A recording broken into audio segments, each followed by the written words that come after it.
Está con nosotros el señor del Consejo Regional de Lima, para ser más precisos. Y muy buenos días. Buenos días, muchas gracias por la invitación. Disculpe usted por haberlo tenido acá sentado escuchando mi rollo. No, pero es interesante porque realmente todo se liga, porque un país sin educación, un país que no invita a pensar, al final siempre solamente vamos a reaccionar y de repente después vamos a recapacitar cuando ya lo hicimos. Entonces, parte de la psicología es eso, ¿no? Te invito a pensar para que puedas elegir. Indistintamente, y no me refiero necesariamente a la parte política, sino en general, ¿no? Te invito a pensar para que puedas elegir una pareja, te invito a pensar para que puedas elegir un trabajo, te invito a pensar para que puedas elegir a un representante político, ¿no? Y no solamente decir que ellos son los malos, pero no asumimos la responsabilidad que nosotros los elegimos, ¿no? Y digo nosotros como país, ¿no? Yo hablaba y lo he invitado para la próxima semana a un amigo chino, se llama Chen Sun Pan. John Pan es el nombre, digamos, occidental que él usa, pero se llama Chen Sun Pan, que ha escrito un libro incluso sobre los peruanos, ¿no? Sobre su visión del mundo y de los peruanos y de su experiencia acá. Y él me comentaba el otro día que una de las cosas que más le ha sorprendido en el Perú es cómo la gente toma decisiones tan trascendentes como elegir, ¿no? Y que no las toma en función, la toma en función de sensaciones, de sentimientos, de que el candidato lo impresionó. Y después vienen las grandes decepciones, ¿no? Porque no hay, como usted dice, una reflexión detrás de eso, ¿no es cierto? Sino una reacción más bien impulsiva, casi sentimental, ¿no? Lo que pasa es que si es un país que no lo invitas a pensar y vamos de repente desde primaria, secundaria, que es lo básico, y que solamente el profesor dice que tienes buena nota porque de repente repites lo mismo, y ahora de repente es hasta un poquito diferente inclusive que nuestra generación, porque ahora solamente googlean, lo copio, pego, y lo ponen y de repente el profesor no tiene el tiempo para leer todo y bueno, ve las letras y ya está bien. Entonces es algo bien complejo. Yo lo voy a repetir hasta el cansancio. El otro día el profesor Linares Gallo, le digo profesor porque es un maestro, ¿no? Nos decía que una de las grandes tragedias de la educación pública peruana, de la que vamos a hablar más adelante con el ministro de Educación, es que nuestros maestros son analógicos y el mundo ya es digital. Entonces, tenemos una educación, por ejemplo, memorística, ¿no es cierto? Donde te tienes que aprender fórmulas y nombres y fechas y nombres de ríos y no tiene ningún sentido, porque ¿de qué te sirve eso en el mundo real? Cuando lo que debería aprender la gente, como usted dice, es a usar su cabeza, ¿no es cierto? Pero, por ejemplo, a ser críticos, a discernir, ¿no? Tanto cambio en la educación que, por ejemplo, psicología como materia, como curso, ya no existe hace mucho tiempo, ¿no?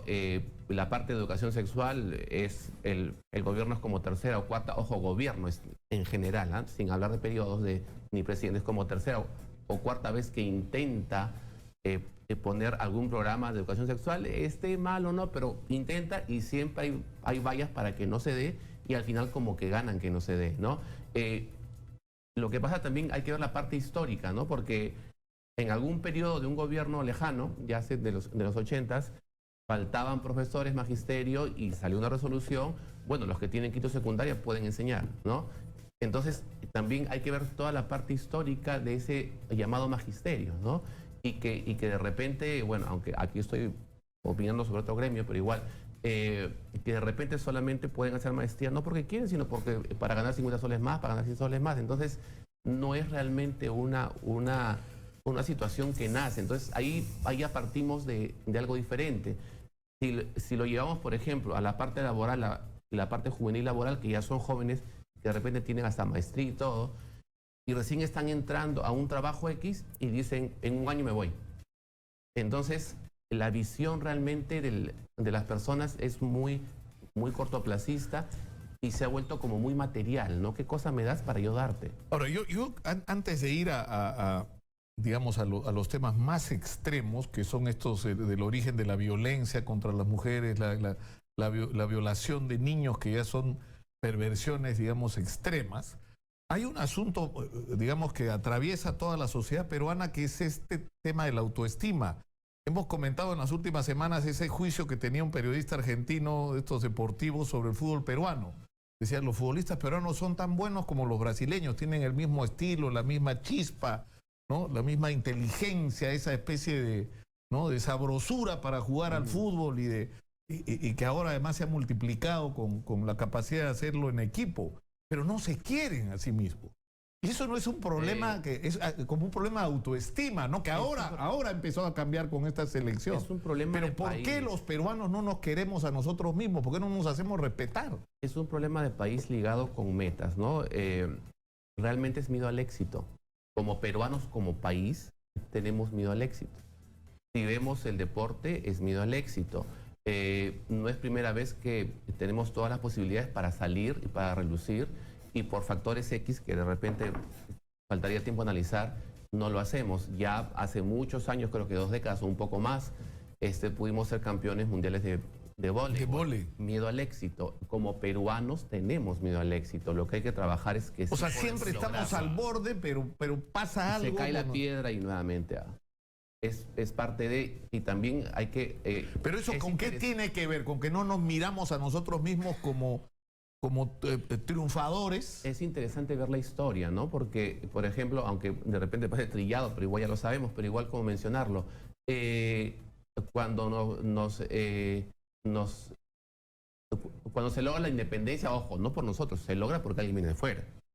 O sea, eso no le gustó a algunos historiadores, que yo lo dije en un momento. Es decir, nuestra independencia, y habría que preguntarle a Antonio Zapata si es verdad lo que estamos diciendo, pero yo también tenía la misma impresión. O sea, si uno se pone a pensar, el Ejército Libertador de San Martín es un ejército de oficiales argentinos con tropa chilena, y luego, para cerrar la independencia, viene el Ejército de Bolívar, que es un ejército de colombianos y venezolanos, ¿no? De lo que ahora son Colombia y Venezuela. Es decir, al final nuestra independencia es más casi una invasión, más que una rebelión interna completa, ¿no? El Perú tiene hambre de liderazgo y quiere, pero que nos lideren, no liderar, ¿no? Igual por la misma historia, quisimos en algún momento que San Martín nos mandó protector y todo lo demás. Entonces, es como que alguien nos guíe, ¿no? Pero yo lo veo desde el lado psicológico puro, más que histórico, es que alguien nos guíe, ¿para qué? Para no asumir la responsabilidad si nos equivocamos. Porque si alguien me guía... Claro, el riesgo digamos, de jugártela para ganar es perder, ¿no es cierto? Claro, y no quieres asumir la responsabilidad. Pero si alguien te lidera, tú sigues como corderito, si se equivocó fue él, ¿no? Y es exactamente lo que pasa en la política de ahora. O sea, sí puede ser que se equivocan, sí puede ser que de repente se van hasta Rusia, inclusive no les interesa, pero ojo, lo hemos elegido, y no me refiero a tú y yo, sino como país. Los hemos elegido y no nos hemos puesto a pensar su currículum, qué hacen, qué cosas... Claro, por ejemplo, ¿no? Nos quejamos de que el Congreso da vergüenza. Pero oigan, ¿quién eligió a los congresistas? Fuimos nosotros. Fuimos nosotros. O sea, nosotros lo pusimos ahí. También es asumir nuestra responsabilidad, porque si no vemos lo nuestro y solamente, digamos, vemos lo ajeno, realmente no estamos trabajando para un cambio, solamente estamos trabajando como para lavarnos las manos. Y así no funciona un cambio. Pero es interesante esa perspectiva, ¿no? Porque si nos ponemos a pensar, por ejemplo, en las guerras, ¿no es cierto? O sea, la historia del Perú, primero cómo empieza la independencia, que si no hubiera habido la intervención extranjera, no hubiéramos logrado la independencia, nos hubiéramos demorado décadas, tal vez. O la guerra con Chile, la perdimos. Ahí, el tema de Colombia, hemos perdido territorio. O sea, eso es nuestra historia. Me parece que fue Bazar el que dijo que Perú ha perdido todo por todos lados, menos por el mar, ¿no? Felizmente hasta ahora, ¿no? Pero justo eso, ¿no? Por ejemplo, a nivel histórico también tenemos un súper trauma con la guerra con Chile. Ha sido hace mucho tiempo y seguimos con eso de este chip acá, ¿no? Y si vemos nuevamente la historia, lamentablemente, cuando pasó eso de la guerra con Chile, los líderes de aquella época se peleaban solamente para tener liderazgo y para tener dinero. Y no se preocuparon por el país. O sea, esto es cíclico, no es solamente de ahorita. Ahora, sin embargo, están ocurriendo cosas, ¿no es cierto? O sea, por ejemplo, este fenómeno de la gastronomía. O sea, parece loco, pero estamos hablando como de la formación de la personalidad del peruano, ¿no? Es algo que nos identifica como identidad, es algo muy bueno, porque es algo de que casi todos estamos muy orgullosos y nos sentimos así, orgullosos y hasta soberbios un poquito de sí, somos buenos, somos mejores. Mi esposa de niña vivió años en Argentina, ¿no? Prácticamente 8, 10 años, ¿no? Pasó la parte más importante de su formación como persona, de los 4 a los 14, 13, 14 años en Argentina. Entonces ella me decía que para ella fue un contraste muy grande el que los argentinos cantaban el himno nacional su himno nacional con emoción, con orgullo, ¿no es cierto? Y que acá en el Perú el himno nacional hasta ahora, ¿no? Hay yo puse en mi Twitter un mensaje que me llegó, una especie de meme donde se hablaba de eso. Nunca había ocurrido que los peruanos se pusieran un gorro con el escudo, que andaran por las calles orgullosos con el polo de la selección o con la camiseta de la selección, o que cuando se entonara el himno nacional la gente se emocionaba hasta las lágrimas. O sea, eso no ha pasado nunca, ¿no? Pero eso Ese orgullo de ser peruano, ¿no? Es una nueva generación. Ahora, tampoco hay que generalizar, porque me imagino que lo siguen haciendo. Hace mucho tiempo estuve en Tacna, pero en Tacna pasean la bandera y con orgullo y con hidalguía y con una identidad que se ve, que es admirable. Entonces, hay sitios, hay zonas que esa identidad, ese civismo, que es civismo realmente, sí lo viven, ¿no? De repente acá estamos más lejanos. Bueno, es más, ¿no? O sea, acá en Perú, acá en Lima supuestamente no había terrorismo hasta que aparentemente fue Tarata, ¿no? Estábamos como alejados de... O sea, descubrimos Ahora, hay un tema ahí, ¿no? Con esto de la autoestima nacional, ¿no? O sea, lo sorprendente es que tenemos cosas que en otros países serían un motivo de orgullo, ¿no es cierto? Bueno, y no solamente orgullo, sino de aprovechar eso que tenemos para nuestro propio beneficio. Pero, por ejemplo, el comportamiento de la clase política o sea, por ejemplo, a mí me parece que dos grandes psicólogos de la vida nacional son Vladimiro Montesinos y Marcelo Odebrecht, y el señor Barata. ¿Por qué? Porque entendieron esta psicología de falta de autoestima, de falta de orgullo, de falta de amor propio, porque la manera como Montesinos manipuló a la clase política, empresarial, el poder judicial, a los mandos militares, a la televisión, a los medios de comunicación, fue una cosa increíble, pero partía de un conocimiento que esta gente no se quiere a sí misma, y lo ves en los videos, pero también es lo mismo que hizo acá Barata y que hizo Odebrecht, ¿no es cierto? O sea, vergonzoso una relación donde estás permitiendo que venga un empresario extranjero y con tal de recibir un pedazo de la torta deja que se levante en peso tu país. Le están robando a tu país y tú te haces socio de eso y te sometes a la voluntad de esta gente, y el Congreso de la República hace cosas para esta gente y los presidentes sirven a esta gente.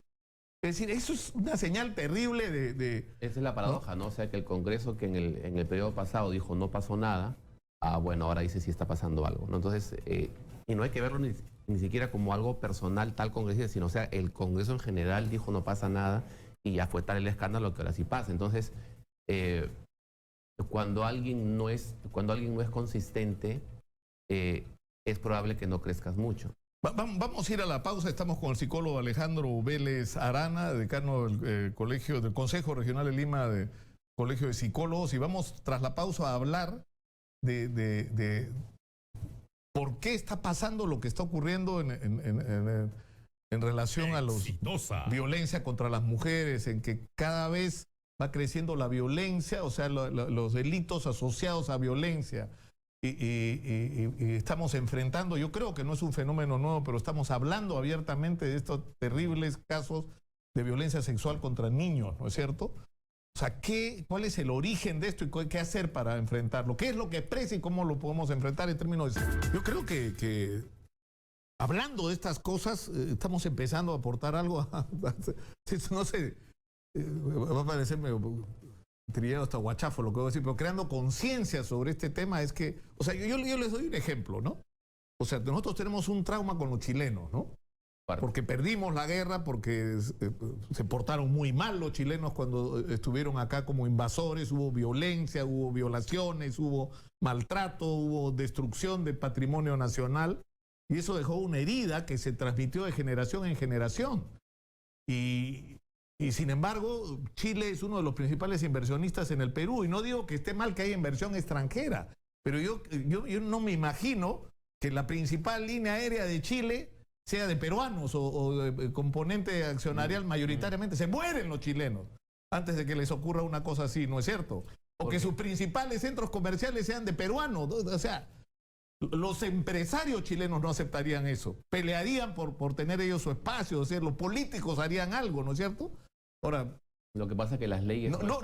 yo no quiero que se me malinterprete, no estoy planteando el asunto desde la perspectiva de un chauvinismo así ¿no?, fuera de lugar, sino en el otro sentido, en la falta de orgullo nuestro, ¿no?, con respecto a lo que somos, a lo que es nuestro, a nuestros derechos. Y eso pasa en todos lados, ¿sabes? Pasa hasta con los medios de comunicación. O sea, la presencia extranjera en los medios de comunicación más importantes del país es notable. Y acá nadie se inmuta, ni le preocupa, ¿no? Lo que pasa es que todavía seguimos siendo como un país virreinal, ¿no? Que vemos como lo que viene de fuera es lo mejor y que de repente nosotros no somos tan buenos, ¿no? Y todavía hay mucho racismo, lamentablemente, ¿no? Entonces, si tienes un apellido rimbombante, ¿no?, que no sea peruano, mejor. Si tienes una piel clara, ¿no?, pues mejor. Si hablas un castellano medio mascadito, pues mejor. Entonces, no nos percibimos, no nos identificamos como nosotros mismos, ¿no? Como que, bueno, acá de repente me meto con otro gremio, pero es más, toda la estética está ligada para que seas de una raza aria, de una etnia aria, ¿no? Te perfilas la nariz, o sea, supuestamente la belleza es aria. Claro, entonces partimos de un concepto totalmente erróneo, ¿no?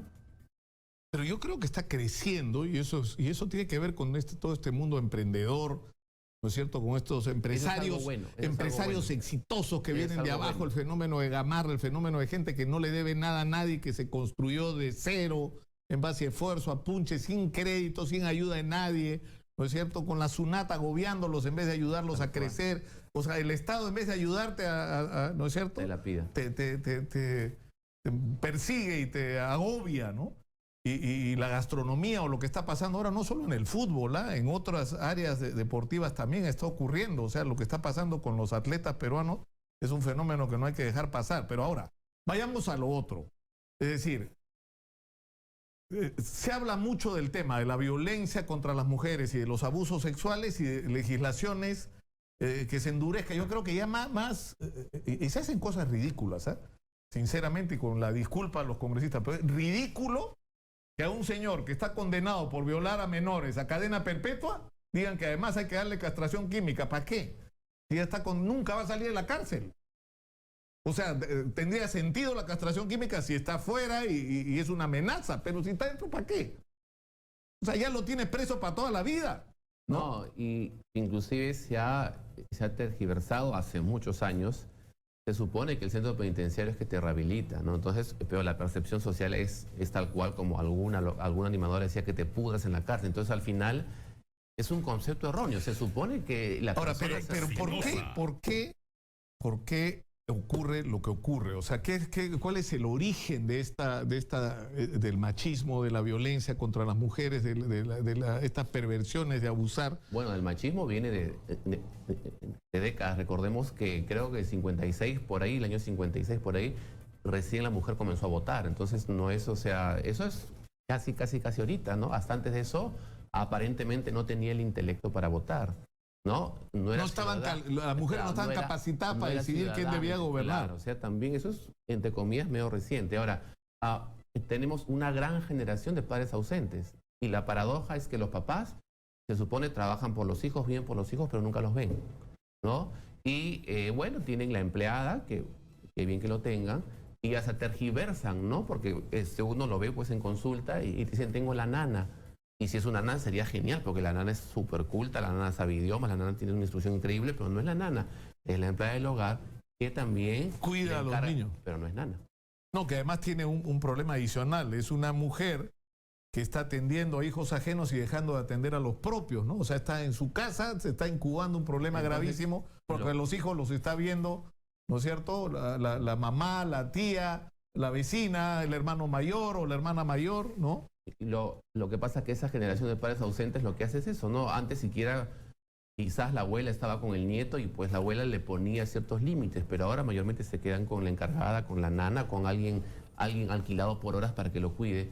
Y los papás solamente están en la noche y de repente fin de semana, pero como están tan cansados, no han aprendido a compartir y hay que salir o al cine o a eso y al final no comparten, no conversan, no saben qué es lo que le pasa al hijo. Sí, pues el Instituto Nacional de Estadística publicó una información de una encuesta que se había hecho entre estudiantes y lo que reportaban era que más del 65% no era que no hablaba de sexo, porque la idea era, no hablan de nada. No hay o sea, no tenían ninguna comunicación con sus padres nunca. O sea, se informaban con los amigos, se informaban en el barrio, se informaban en el colegio, se informaban con el celular, en la computadora, ¿no? Ya, pero informarse no es comunicar. Entonces, el papá le da el celular al hijo, lo llama, le dice, este hijo, ¿cómo estás? Si ya comiste, ya qué bien. Y dice, sí, converso con él. No, no conversa. Hace checklist de lo que hizo y lo que no hizo. No conversa con él. Y hay hasta cierta edad para poder conversar, porque ya cuando el hijo está adolescente, no va a querer mucho compartir con papá y con mamá porque es algo natural, quiere comenzar a ser como medio independiente. Y la gran paradoja es que papá de repente ya no sé, será cuarentón, cincuentón, ve al hijo que ya está grande y quiere acercarse cuando ya no es más o menos la edad de acercarse, sino más bien que dejarlo volar. Somos un país como muy protector, ¿no? Eso es algo paradójico con otras latitudes.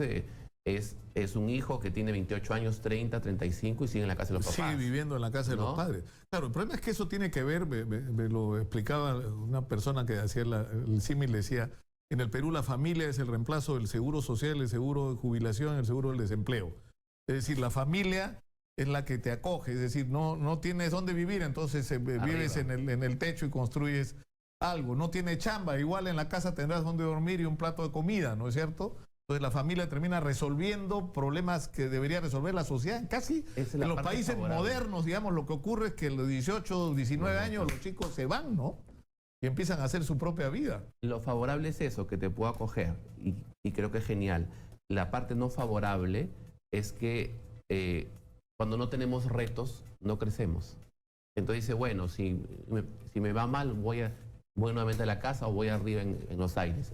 Entonces, somos un país a veces que no nos invitan a crecer. Las leyes solamente son para castigar, pero no para crecer. La parte económica no está tan buena, pero pues a SUNAT o al ministro se le ocurre poner más impuestos. Entonces, no hay una capacidad para poder tener nuevas opciones para poder crecer. Ahora, el tema de la violencia contra las mujeres, para ir separando los temas, eso es decir, parte del sentido de propiedad que los hombres tenemos sobre las mujeres, ¿no es cierto? Que somos superiores a las mujeres y que tenemos el derecho de decidir sobre ellas, que lo natural es que estén sometidas a nosotros, ¿no es verdad? Eso depende de la generación, porque si es alguien que tiene de repente 26, 28 para abajo, piensa diferente, es más liberal, tanto hombre como mujer. Si es alguien, eso está empezando a cambiar. Sí, está empezando a cambiar. Pero uno lo ve, en el caso el energúmeno que quemó a la chica. Lamentable, es absolutamente lamentable. Siempre hay situaciones, bien descontroladas, ¿no? Y que es algo terrible realmente. En general ha hablado de un asunto que nos debe interesar también, ¿no? Es decir, yo creo que la delincuencia dejó de ser un problema puramente policial, ya es un problema social. Es un problema social. O sea, ¿cuánta gente está dedicada a la actividad delictiva en este momento? O sea, de los 30 millones de peruanos, ¿cuántos viven del delito o de actividades delictivas? O sea, yo creo que nadie se atreve a dar la cifra porque sería de miedo, ¿no? Sí, y lo particular ahí es que cuando es robo menor igual salen, ¿no? Entonces, ellos se saben de repente las leyes mejor que nosotros. Porque si no sé sobre qué monto específico es, si es menor ese monto, no hay pena. Es falta, no es delito, claro. Ahora, estábamos hablando es decir, hay una crisis en la familia, ¿no es verdad?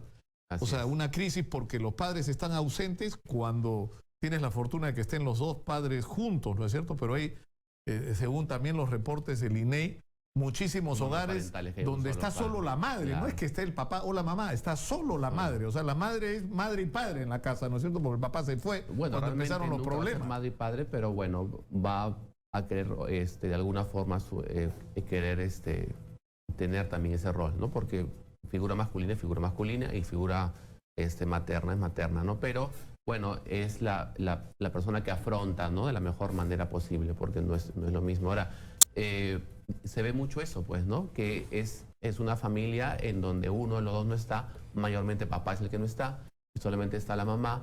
La mamá es la que trabaja, la que empuja a la familia, la que hace todo. Y también como la gran sacrificada, ¿no? Y al final, de repente, también trabaja mucho por los hijos, pero tampoco los ve mucho. Entonces, como que no hay control, no hay... Claro, y cuando llega a la casa y los chicos salen de control, ahí es donde ocurren los incidentes de violencia.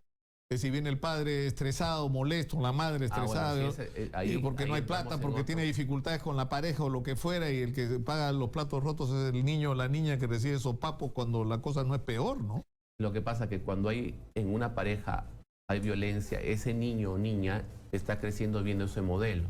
Y si bien es cierto, la psicología no es tan lineal, pero mayormente pueden haber dos opciones, ¿no? O es el hijo que dice, jamás voy a pelear nunca con mi pareja. Y la otra parte es la persona, o sea, el niño o niña que lo ve como que es algo que se da normalmente en la pareja. Entonces... que está bien que eso ocurra. Sí, como que es lo común, como que se... ¿no? Y ojo, una cosa es discutir con la pareja y otra cosa es el maltrato, la violencia y hasta el asesinato, que no tiene nada que ver. Muchas veces se confunde discusión con maltrato, con violencia y con asesinato, que es otro cantar ahí. Claro, pero eso es lo que muchas veces los padres olvidamos, es decir, estamos educando al mostrar el tipo de relaciones que tenemos y cómo enfrentamos los problemas y las dificultades. O sea, ahí le estás transfiriendo a tus hijos una visión del mundo, una manera de enfrentar las cosas, ¿no? El chip del mundo se va así en lo no verbal, en el día a día, en el cotidiano. Aunque mamá tenga la mejor forma de poder decirle con cariño y todo, pero está viendo. Y es más, en ese modelo de que mamá afronta todo y que papá no está, ese hijo está aprendiendo un modelo en que un padre no va a estar. Entonces... o que el padre puede no estar. Que digamos, si hay problemas y el padre se va, es un comportamiento normal del varón, digamos. Lo que pasa es que hay diferentes formas de un padre ausente. O sea, puede ser un padre ausente con una pareja casada y que aparentemente se lleva muy bien porque trabaja en el interior y al final también es padre ausente, aunque aporta a la familia, comparte y todo. Entonces, hay formas psicológicas muy interesantes de poder ser padre ausente sin necesidad que estén divorciados ni separados, ¿no? Ahora, en el tema o sea, hay una ligazón, ¿no es cierto?, entre este tema de la sexualidad y la educación que se recibe en el hogar, ¿no? Entonces, cuando se ha planteado la discusión sobre la necesidad de educar desde la casa y desde el colegio a los chicos y chicas en que hombres y mujeres, siendo diferentes, son iguales en sus derechos y deben tener las mismas oportunidades, que ningún hombre puede someter a una mujer, que la vida sexual debe ser una vida que se inicia cuando tienes la madurez emocional para hacerlo, ¿no es cierto? Que tú no puedes andar teniendo relaciones sexuales con todo el mundo porque eso no es bueno para ti, ¿no es cierto? Y finalmente, ¿no es cierto? Que tiene que ser las relaciones sexuales mutuamente consentidas. Es decir, montones de cosas que deberían ser parte de la educación no se dan. Pero por ejemplo, y los propios padres no tienen eso claro. O sea, ¿cómo van a educar cuando los padres son los que deben de ser educados, ¿no? Justo eso, a eso iba. Vamos a ponernos en una escena un poco fuerte. Viene papá medio mareado o muy mareado. Como está mareado, tiene deseo sexual. Va con su pareja, ella no quiere, pero la obliga, ¿no? Entonces, son parejas, son esposos, pero la está violando. Es una violación dentro de la casa y eso... Tal cual. Y eso muchas familias lo ven, muchos hijos lo ven, ¿no? O sea, los chicos son testigos de que eso está ocurriendo. Aunque sea a puerta cerrada o no, eso ya va a depender qué tipo de casa sea, pero o sea, está viendo como que el hombre o el género masculino tiene derecho a hacer lo que quiere cuando quiere. Pues además le estás de alguna manera transfiriendo a tus hijas mujeres que el sexo es algo desagradable, ¿no es cierto? Es algo impuesto, es algo de lo que tú no puedes disfrutar. Y ahí entramos a psicoterapia pura, porque ahí sería así, o sea, mamá sería la víctima también, pero también como preguntarse, ¿no? ¿Y qué pasó en mamá, en su historia familiar particular de ella, para elegir un hombre así? Porque tampoco es víctima al 100% en el sentido que ella lo eligió a él. Eligió un hombre maltratador, así, un hombre dominante, un hombre que la somete, que no la respeta. En base a un modelo que aprendió. Entonces, si no abrimos el panorama y solamente vemos víctima, no vamos a cambiar. A la víctima también hay que invitarla a pensar, invitarla a que por X motivo lamentablemente aprendió un modelo así. Claro, pero esto implica un profundo cambio porque, es decir, en algún momento mucha gente se molestó cuando se dijo el Perú es un país de machistas, Perú es un país de violadores. Es que somos, pues, o sea, somos, lamentablemente, o sea, los índices nuestros de violencia sexual son altísimos. ¿no? La falta de educación sexual es enorme, la cantidad de abortos que hay cotidianamente, o sea, es muy loco, porque es un país donde las marchas contra el aborto son multitudinarias y simultáneamente es el país donde más abortos ocurren, ¿no es cierto? O sea... Y ahora, por ejemplo, en la generación joven es más alto el índice de abortos. Porque ahora, antes, por ejemplo, lo digo por la casuística, no tengo la estadística exacta, pero antes, por ejemplo, era la pareja, tenía relaciones sexuales, ella se embarazaba, le decía a él y él como que se iba, pero ella quería tener el hijo. Ahora, por la casuística, digo, vuelvo a recordar, ¿eh? Ahora, ella se embaraza, él no quiere, ella tampoco, se acompañan los dos y van a abortar. Y eso está ocurriendo cotidianamente, ¿no? Ahora, ya ni hablar del tema de la violencia sexual, ¿no? Porque los reportes de casos que hemos recibido de la gente del Ministerio de la Mujer, de la gente que está trabajando este tema, de las organizaciones no gubernamentales que siguen el tema de la violencia sexual, de UNICEF, es que la mayor cantidad de casos de violación de menores de edad ocurren en la casa y los perpetradores son los padres, los hermanos mayores, los primos, las personas que deberían cuidar a los niños y niñas menores. Ellos son los que abusan, ¿no? En el círculo próximo es muy poco probable que sea alguien muy, muy lejano. Siempre es el círculo próximo, o papás, lamentablemente, o hermanos, amigos cercanos, tíos, etcétera, ¿no? Si lo permite, estamos con el psicólogo Alejandro Vélez. Vamos a recibir algunas llamadas. Se nos ha ido el tiempo conversando con el psicólogo Vélez acá. Estamos en el 251-9422 y en el 467-4499. Queremos que se comuniquen con nosotros, que nos planteen sus inquietudes, sus preocupaciones. Muy buenos días, adelante, escuchamos. ¿Aló? Sí, muy buenos días. ¿De dónde nos llama, por favor? Buenos días, le habla Gaby de Chorrillos. Adelante.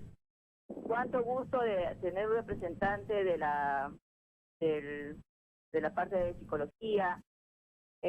Todos de alguna u otra manera hemos recibido violación física o moral. Bueno, yo particularmente vengo de una familia definitiva, pero yo nunca permití que un hombre me ponga la mano. Ahora, o sea, ¿por qué usted lo dice? ¿En su casa había incidentes de violencia? ¿Su papá era un hombre violento? Mi papá era todo un profesional, maltrataba a mi madre, y mi madre era muy sumisa. Y yo soy hija mayor de 8 hermanos, y por lo tanto yo vi todo ese panorama. Y yo he crecido con esa idea de que ni un hombre me ponga la mano. Soy separada también. Y recibía maltrato moral. Pero llegó un momento en que ya puse hasta acá nomás llegué y me casé con la primera persona que se me pasó en mi camino. Y bueno, y soy feliz ahora sola, tengo 2 hijas ya mayores y ahora que veo estos casos me indigna que cada vez hay una participación aumentando más sobre estos casos de feminicidio. Pero si una mujer ya no te quiere, ¿para qué obligarla a querer? El amor es de 2, no es de 1 solamente. Ahora, las violaciones existen dentro de la casa. ¿Por qué? Yo trabajo en un centro de la parte de ginecología y escucho muchos temas sobre este caso que está tratando usted, señor Nicolás Lucas. Mi pregunta es, y al profesional que le está acompañando, ¿qué vamos a hacer, qué soluciones vamos a dar ante esta situación que está cada día más aumentando y no le damos un escarmiento a estos malnacidos de la sociedad ante tanta situación que se presenta, sobre todo las criaturas que son las más violentadas y no respetan a sus hijos, delante de la madre la agreden.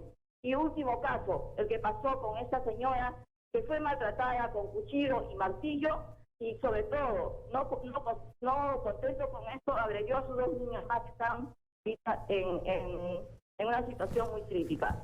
Sí. Me pregunto, ¿hasta cuándo vamos a estar con este mismo tema? Yo le agradezco muchísimo y yo creo que la respuesta está contenida en la declaración de la señora. Eso es lo que hay que hacer, lo que ella hace, que las propias mujeres no permitan que esto ocurra. ¿No es cierto? Así es. Y aceptar que desafortunadamente por el contexto familiar de donde vine fue que lo aprendí y ahora ya no lo quiero para mí. Eso. Ahora... Porque eso es cierto, ¿no? Una vez, nunca lo voy a olvidar, en un programa que yo estaba conduciendo, alguien dijo que el que ha sido violado de niño va a repetir la conducta y probablemente viole cuando sea adulto a menores. Y me llamó una persona y me dijo, Nicolás, yo fui violado de niño. Y lo último que yo quisiera en la vida es provocarle el sufrimiento que yo viví a un ser humano. Me parece que es lo peor, que yo he sobrevivido a eso. Y no sería capaz de hacer que alguien sufra lo que yo sufrí. Es una reacción igual a la de la señora. Ya lo vi. Mi reacción al comienzo fue repetir eso, pero no lo quiero. No lo acepto más, ¿no es cierto? Así es.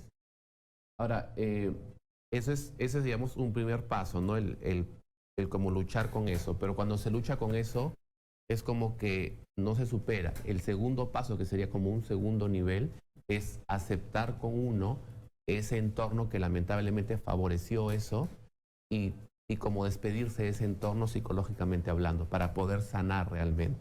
Porque si no, solamente te quedas como con la cólera, no quiero, pero como que la felicidad se te va, ¿no? Y esa no es la idea. La idea también es que tú también te merezcas algo mejor y que puedas ser feliz realmente con lo que tú quieras elegir. No, y que puedas construir una relación con una pareja que te respete, te quiera. Ahora, acá entramos en otro tercer nivel, porque el tercer nivel sería ahí, y yo me merezco, ojo, no en rebeldía, sino de verdad como íntegro, y yo me merezco una relación de pareja mucho mejor que la de mi mamá.